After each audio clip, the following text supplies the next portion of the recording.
안녕하세요. 요즘 영상을 찍을 때마다 시장이 정말 강하다고 첫인사를 하는 것 같은데 이번 주도 어김없네요. 참 올해 3월만 해도 이런 시장이 될 것이라고 생각을 안 했는데 강력한 유동성과 한국의 산업 체력이 시장 분위기를 순식간에 바꿔버렸습니다. 정말 좋은 장이에요. 정말 좋은 장이긴 한데 이런 장에서 소외를 안 당해야 정말 좋은 장이라고 실감이 나겠죠. 제가 3월 하락의 한복판에서 매 영상마다 했던 이야기 같은데 절대 소외당하면 안 된다고 했었거든요. 이 소외당하면 안 된다는 이야기는 참 여러 가지 의미를 내포하고 있어요. 포트폴리오 전략을 잘 짜야 한다는 소리도 되고 종목 선정도 잘 해야 하고요. 그간 제가 영상에서 계속 이야기 드렸던 것도 결국 이런 것에 대한 이야기였는데요. 안타깝게도 지금 시장에서 차별적인 장세가 나타나면서 소외당하는 사람들이 나오고 있죠. 이 소외당하는 것도 어떤 종목을 어떻게 보유하고 있느냐에 따라 내 시간이 올 때까지 기다리는 것인지 밸류 트랩에 빠진 것인지 나눠지고요. 그렇기 때문에 기다림의 결과가 모두에게 같을 수는 없습니다. 오늘은 그래서 이 이야기를 해보려고 해요. 안 가고 있는 내 종목 잡고 무조건 존버하는 게 답이 아니기 때문에 시장에서 주식으로 돈을 벌려면 무엇을 봐야 하는지, 그리고 그에 대한 사례들은 어떤 것들이 있었고 저의 경험은 어땠는지 이야기를 해보겠습니다. 저는 처음에 투자할 때 완전히 혼자였거든요. 지금도 어차피 혼자지만 그때는 경험도 없었고 내가 가는 길이 맞는지도 지금보다 더 안 보였어요. 그래서 이런 이야기를 정말 듣고 싶었거든요. 실제 우리나라에서 돈을 버는 투자자들의 진짜 목소리를 듣고 싶었어요. 오늘은 그때를 생각하면서 이야기를 한번 해보겠습니다. 자, 지금 시장이 강하긴 하지만 단적으로 이야기 드리면 시장에서 소외당하는 사람이 많습니다. 여러 텔레그램에서 지금 현재 포트 수익률이 시장을 비트하거나 최소 따라가고 있는지 아니면 소외되고 있는지 설문을 해봐도 소외당하는 사람 수가 훨씬 더 많은 상황이고, 제 블로그 비밀 댓글 달리는 것만 봐도 힘들어하는 사람들이 상당히 많더라고요. 이런 것들로 전부 일반화 시킬 수는 없겠지만 어쨌든 시장은 가는데 내 종목만 안 가고 있다라고 생각하는 사람들이 지금 상당히 있습니다. 그래서 보면 제 과거 영상도 그렇고 여러 투자자들이 기다리라는 메시지를 많이 보내죠. 지금 기다려야 된다. 나의 시간이 올 때까지 기다려야 한다라고요. 100% 맞는 이야기예요. 근데 그 이야기를 하기 전에 진짜 중요한 것이 내가 들고 있는 종목이 기다릴 만한 종목이어야 한다는 것이 더 중요하거든요. 기다릴만 해야 기다릴 수 있어요. 그렇지 못한 종목 들고 시장 날아가는 거 보면서 기다리는 것은 자동차 경주에 엔진 고장난 차를 몰고 가서 시동 걸리길 기다리는 거랑 똑같습니다. 그래서 내 종목을 먼저 봐야 하거든요. 종목만 문제 없다면 내 시간이 분명히 와요. 분명히 옵니다. 분명히 와요. 종목만 문제 없다면요. 종목에 문제가 없는지 보려면 여러 가지를 봐야겠지만 가장 단순하고 강력한 지표 한 가지에서 출발하는 게 좋습니다. 투자의 알파이자 오메가라고 할 수 있는 게 뭐냐면 이익이에요. 이익. 전설적인 투자자인 피터 린치가 월가의 영웅에서 이런 말을 했죠. 투자를 하면서 딱 한 개만 추적할 수 있다고 한다면 이익을 봐야 한다고요. 이익을 보셔야 합니다.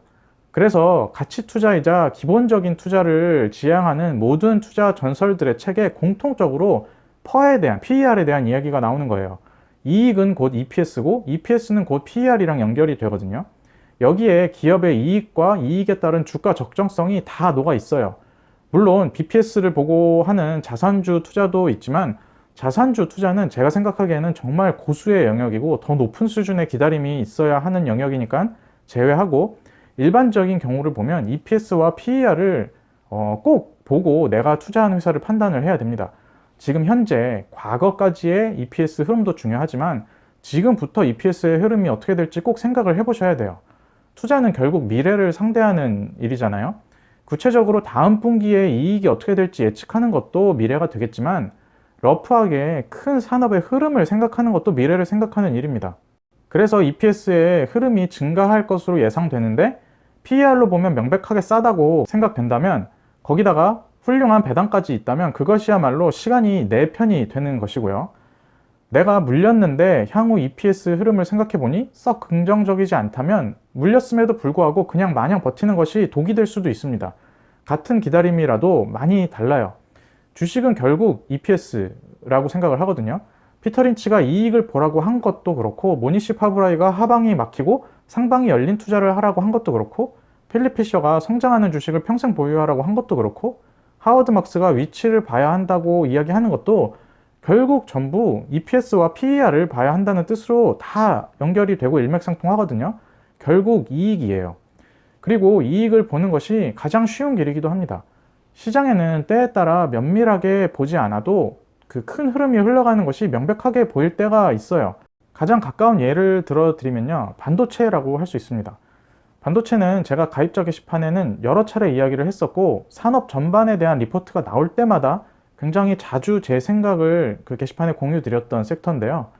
한국은 반도체이기 때문에 우리가 큰 힘을 들이지 않아도 대략적인 산업의 흐름이 여러 매체를 통해 흘러나와요. 아주 깊게 가지 않더라도 반도체는 현대사회에서 절대로 안 쓸 수가 없는 자원이 되어 버렸고요. 그 자원을 생산하는 시장 지배력을 갖춘 메이저 기업 두 곳이 한국에 있어요. 그리고 비메모리까지 하면 미래와의 링크에 반도체가 포함되지 않는 것을 찾기가 어려울 정도고요. 그리고 굉장히 특이하게도 앞선 기술력을 가진 회사가 더 성능 좋은 제품을 뽑으면서 원가를 더 낮출 기술력도 보유하고 있고, 그런 제품이 경쟁 제품보다 필요 전력도 낮기 때문에 그야말로 후발주자를 학살할 수 있는 위치를 보유할 수 있는 것이 반도체의 특징이거든요. 그런 과점적 지배력을 가진 회사가 한국에 두 개나 있고요. 그런 반도체가 한국 수출에서 차지하는 비중이 거의 5분의 1이나 되기 때문에, 그래서 나온 표현이 반도체 숏은 코리아 숏이라는 이야기가 되는 거예요. 이런 반도체도 최근에 굉장히 오랜 기회를 시장 참여자들에게 줬습니다. 19년 초부터 19년 가을까지, 그리고 20년 초부터 거의 9월까지 반도체가 기회의 장이었어요. 주가가 지지부진했어요. 전 국민의 종목인 듯 하지만 전 국민이 보유하고 있지 않은 삼성전자만 보더라도 19년 반도체 사이클 최하단부의 실적으로 보더라도 그 PER이 15배 안쪽이었던 순간들이 많습니다. 제가 지금 반도체가 오르니까 그냥 찍어다 붙이는 것이 아니고, 제 유튜브 영상이나 가입자 게시판이나 제 블로그를 보면 반도체에 대해 이야기했던 것들이 많아요. 제가 뭐 잘 맞춘다 이런 걸 얘기하려는 게 아니고, 결국 EPS가 나오고 큰 흐름에서 이익이 붙는 흐름이라면 결국 내 시간이 반드시 온다는 것을 이야기 드리는 거예요. 생각해보시면 올해 중반까지만 하더라도 삼성전자 빼고 다 가는 시장이라고 이야기를 했었거든요. 그럼 지금은 어떻게 해야 하느냐? 똑같습니다. EPS를 보셔야 돼요. 이익을 보셔야 됩니다. 그리고 펄을 보셔야겠죠. 이익이 붙을 확률이 높은데 주가가 소외돼서 지지부진하다면 그것과 같이 좋은 기회는 없어요. 지금 내 포트가 반도체 같이 주도 섹터로 단단하게 채워져 있다면 EPS가 증가하지만 주가는 누워있고, PER 또한 절대적으로 피어그룹 대비 상대적으로 낮은 섹터와 그런 종목들로 다른 한 축을 만들어 나가는 것이 정말 좋은 전략입니다. EPS가 밀어 올려지는데 주가는 계속 빠지고, 그래서 펀은 계속 내려가면 결국 그거를 붙들고 있으면 내 시간이 와요. 정말 시덥지 않은 것으로도 내 시간이 옵니다. 최근 건설을 봐도 그래요. 건설은 EPS 대비 정책 리스크 때문에 정말 주가가 빠진 상태로 계속 지지부진했던 섹터였거든요. 최근에는 정말 시장도 강세인데 너무하다 싶을 정도로 안 올랐었죠. 시멘트 한 포대 가격이 커피 한 잔 가격일 정도로 여러모로 눌려 있는 섹터이기도 했었고요. 그런데 그런 섹터도 EPS가 밀어 올려지니까 슬금슬금 올라오다가 아주 시덥지 않은 뉴스 한 방에 7%, 8%, 10%씩 뽑아버리거든요. 결국 이익을 추적하고 이익을 추종을 하셔야 됩니다. 그걸 보고 싸게 사면 분명히 내 차례가 와요. 이미 비싸진 섹터에 눈을 돌리는 것보다 그런 섹터를 보는 게 더 좋다고 생각해요. 지금 정말 좋은 때입니다. 시장이 강하지만 차별적 장세라 누워있는 종목이 많아요. 특히 본인 포트가 시장을 따라가거나 비트하고 있다면 물이 흐르듯 다음 섹터와 다음 종목으로 눈길을 돌릴 수도 있는 시간이에요. 지금 하셔야 할 것은 뉴스에 폭등하는 종목을 뉴스 나오고 갭상승한 다음에 따라 붙는 게 아니고, 누워있는데 EPS가 밀어 올려질 종목에 더 집중하는 것입니다. 우리가 용돈벌이 수준으로 주식 투자를 할 것이 아니면 의미 있는 금액을 의미 있는 비중으로 의미 있는 평단가에 충분히 매입을 해놓고 그게 재평가를 받으면서 포트폴리오 수익을 전체적으로 밀어 올려줘야 의미 있는 수익을 지속적으로 쌓아갈 수 있거든요. 그러려면 뉴스가 나와서 이미 시세가 뽑히고 낮은 가격에 매수했던 투자자들이 엑시스를 하는 물량을 급하게 따라붙어서 받는 것으로는 어려워요. 그리고 이미 제대로 평가를 전부 다 받고 있는 섹터에 뒤늦게 들어가도 이런 것들이 어렵겠죠. 물론 그렇게 해도 돈을 벌 수도 있겠지만 확률적으로 높다고 할 수는 없어요. 만약 내가 소외받고 있다면 그런 것을 보면서 마음이 급할 수도 있습니다. 그래도 내가 준비된 곳에서 나온 이벤트가 아니면 움직이지 않는 것이 유리합니다. 이익이 뽑히고 미래에도 이익이 뽑힐 확률이 높다면 내 시간은 분명히 와요. 반드시 와요. 제가 이런 말을 한다면 댓글에 이런 글이 분명히 달릴 거예요. 지금 같은 상승장에 그렇게 이익도 좋은데 누워있는 섹터가 어딨냐라고요. 어딨냐면 코스피 코스닥에 있어요. 이거 분명히 있습니다. 사람들은 주가만 보기 때문에 주가가 떨어지면 그 회사가 주가랑 똑같이 구리다고 생각을 하고 주가가 폭등하면 회사의 밝은 면만 보려고 하죠. 근데 약간 이면을 볼 필요가 있어요. 그 외에 스타워즈 보면 루크 스카이워커가 포스 수련할 때 이런 말을 해요. 현상 너머에 있는 포스를 느껴야 한다고요. 이게 주식 투자랑 똑같습니다. 주가의 시선을 사로잡히지 말고 약간 그 이면에 있는 회사의 실질을 봐야 하거든요. 주가가 빠지면 온통 부정적인 것들이 앞으로 튀어나오지만 실질은 그렇지 않을 때가 많습니다. 대표적인 것이 2019년에 반도체였고 2020년 초에 반도체였고 지금까지의 건설 이런 데가 그랬어요. 앞으로도 그런 것들이 있습니다. 각자 미래를 보는 시야와 선호하는 투자 스타일, 자금 운용 방법에 따라 달라지겠지만 기본은 늘 같다고 생각을 해요. 결국엔 이익이거든요. 제가 3월, 4월에 한창 말씀드렸던 확장성과 영업 레버리지 이런 것도 결국 이익에 대한 이야기고요. 지금 시장이 폭등하고 있는 와중에 소외됐다면 굉장히 심리적으로 어려운 시기를 지내고 있겠지만 내가 투자한 기업이 건실한 이익을 뽑아내고 있고 가격 또한 싸다고 자신할 수 있고 미래 전망 또한 이익을 밀어 올릴 수 있다고 확신한다면 내 시간이 분명히 올 거라고 생각을 합니다. 제 경험상으로도 그랬고요. 이건 경험해보면 경험할수록 계속 쌓여요.